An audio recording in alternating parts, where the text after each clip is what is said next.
transpose this short exercise into two different keys. We're going to transpose to D major. We're also going to transpose to G major. If you look at the key signature and the content of the piece, you'll see that this piece of music is in B flat. It uses chords from the key of B flat. The key signature is in the key of B flat. There's 5/7-to-1 motion to the key of B flat at the end. If you look at the tune, it's using notes from the B flat scale. First, we'll transpose to D major. We're in the key of B flat. And since we're in the key of B flat and we're moving to D, we want to move, whenever we transpose, we want to move to the closest possible key. So the closest Ds to the B flat at the beginning are here and here. We're going to go up. So if I'm starting from B flat, moving to D, the distance is going to be 1, 2, 3, 4 half steps away. So that means we're transposing this piece up 4 half steps, or a major third. That means every note is going to be up a major third from what's written on the page. Here's the original.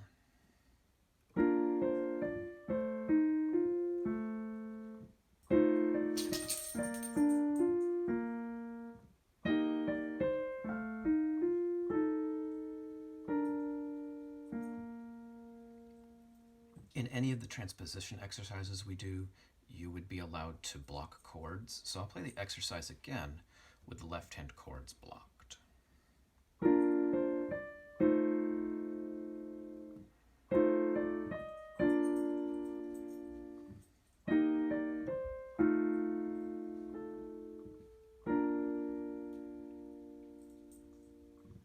First, let's look at the melody.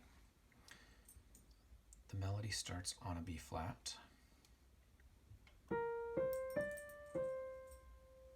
is mostly stepwise until the end. We have a leap upward.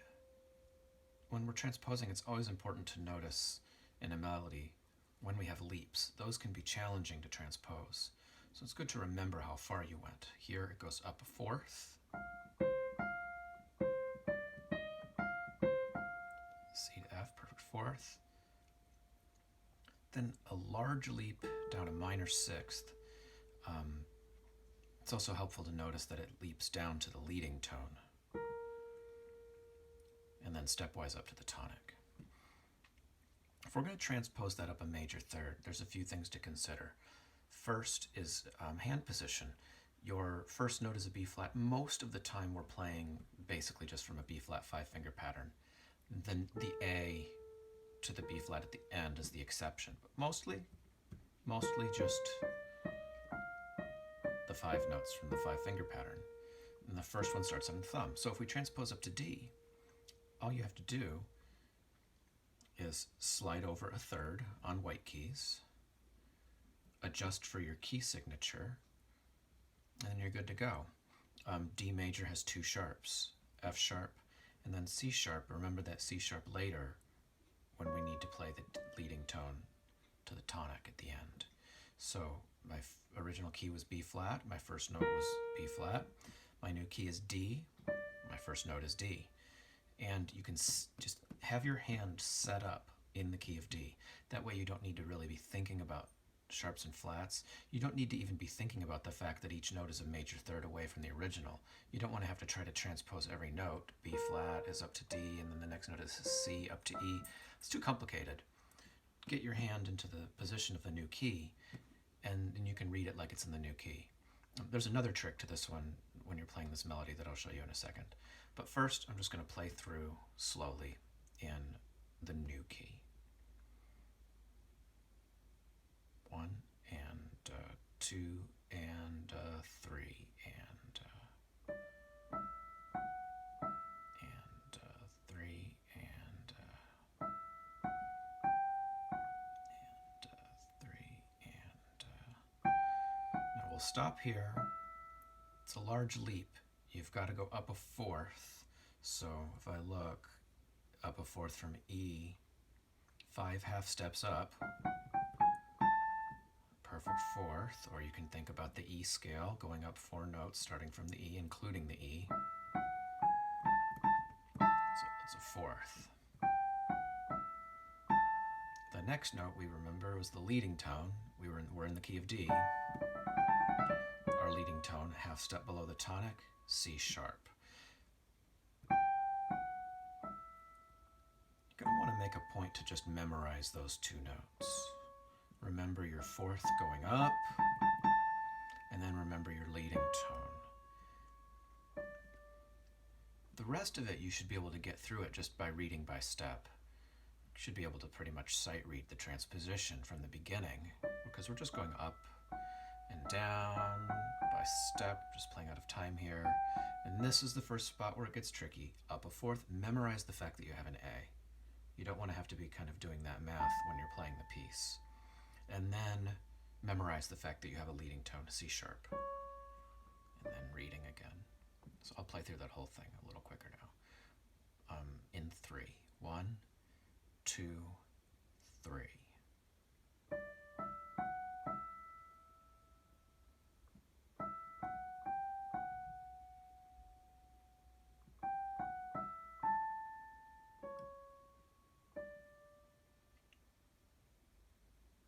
There's a great trick that you can use when you have to transpose by thirds. If I look at my right-hand melody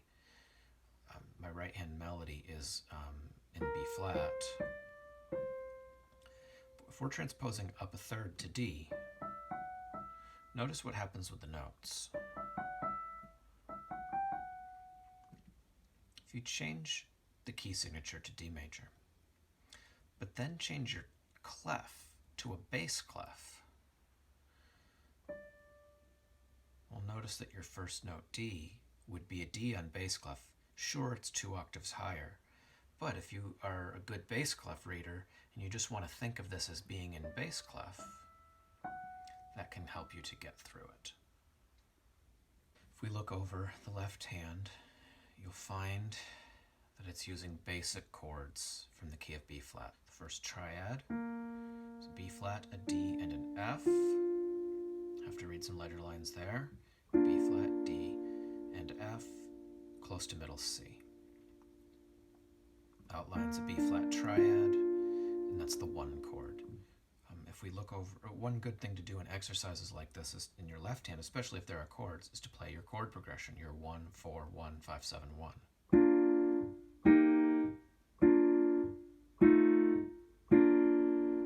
1, 4, 1, 5, 7, 1. The next chord, A, E flat, F. It's a broken chord, it's arpeggiated, but the 3 notes do form a triad. It's your 5-7 chord, your F7 chord. So it fits right in the hand. And then the downbeat of the next measure, same. Beats 2 and 3, you get back to the 1 chord. Likewise, in the third measure, there are 2 different chords. The first, B flat, E flat, G, that's just your 4 chord. 1, 4. Beat 2 goes back to our F7, our 5-7. And at the end, you have a D and a B flat, which is most of your tonic triad. So if you want, you can just block these chords.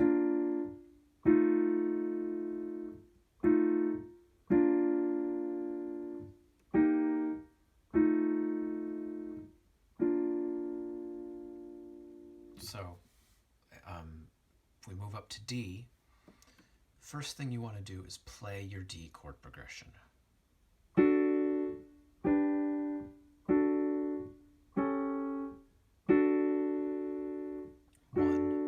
4, 1, 5, 7, 1.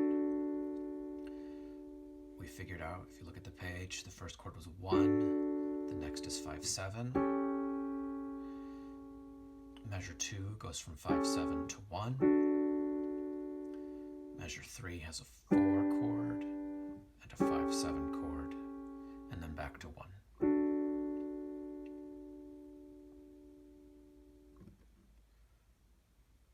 I'll play it first as written in the new key, meaning with all the arpeggiated chords, and then I'll play it again with the blocked chords. 1, 2, 3.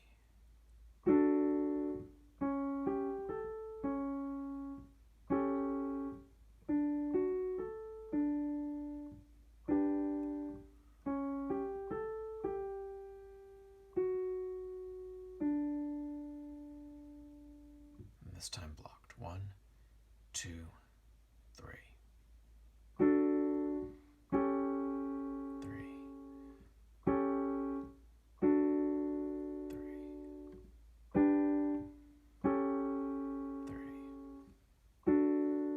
2, 3. Good. One time slow, one time up to tempo. We'll do our count in 9. 7, 8, 9.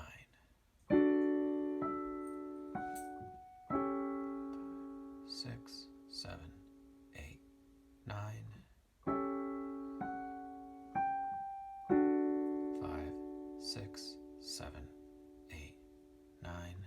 5, 6, 8, 9.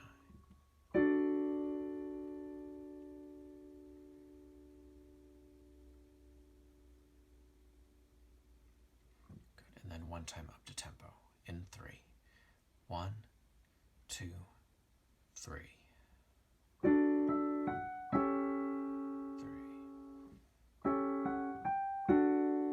3.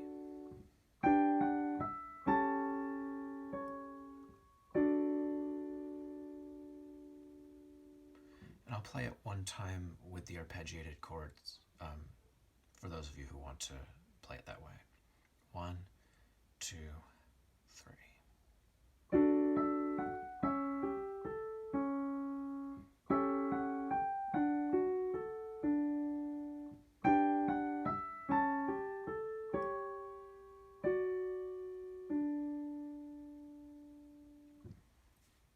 Now we're going to do the same thing, but move to the key of G. If I look at the note B flat, I try to find the closest G. The closest G is below B flat, and it's 1, 2, 3 half steps down. That means it's a minor third away. That means every note in this piece is going to be a minor third lower than written. A lot of the same ideas apply. We can move everything over. So if we started here, left hand, tonic triad, right hand, thumb on B flat, and move everything down on white keys, down a third, and adjust for your key signature. Your only sharp in this key is the F sharp. Key of G has an F sharp. It's going to be right there. So in your right hand, we do have that one leading tone at the end. In the left hand, it's going to show up in your 5/7 chord, your dominant 7 chord. Let's first go through the melody, starting on the tonic. Go by steps, and remember the fourth towards the end, and then remember the leading tone. 7, 8, 9. 5, 6, 7, 8. Same note. 5, 6, 7, 8. Up a step. Now right here, it's a big leap. Going up a fourth. The note that's a fourth up from A is D. Now we got to find our leading tone. F sharp. That takes you right to G. Go through it once again. 7, 8, 9. 6, 7, 8, 9. 6, 7, 8, 9.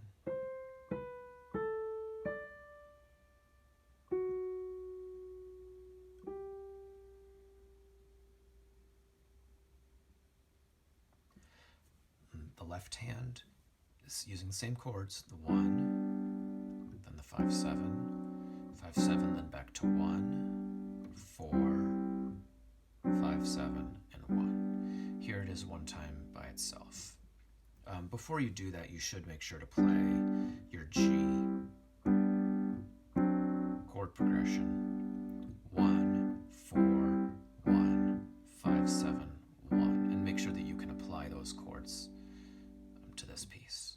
Left hand and 3, 1, 2, 3. 3.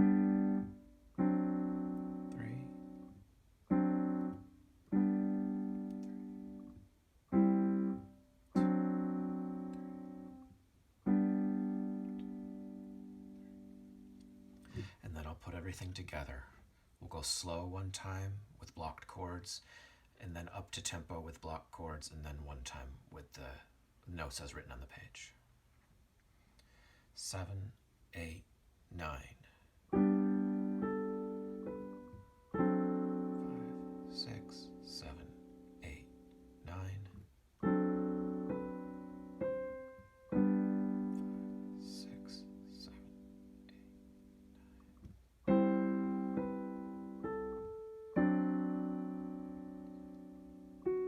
8, 9.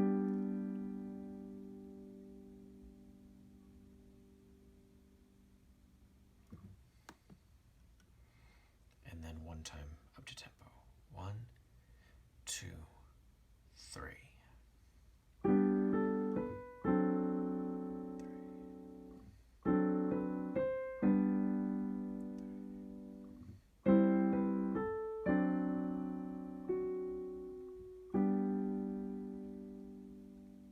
And then one time with the arpeggiated chords. 1, 2, 3.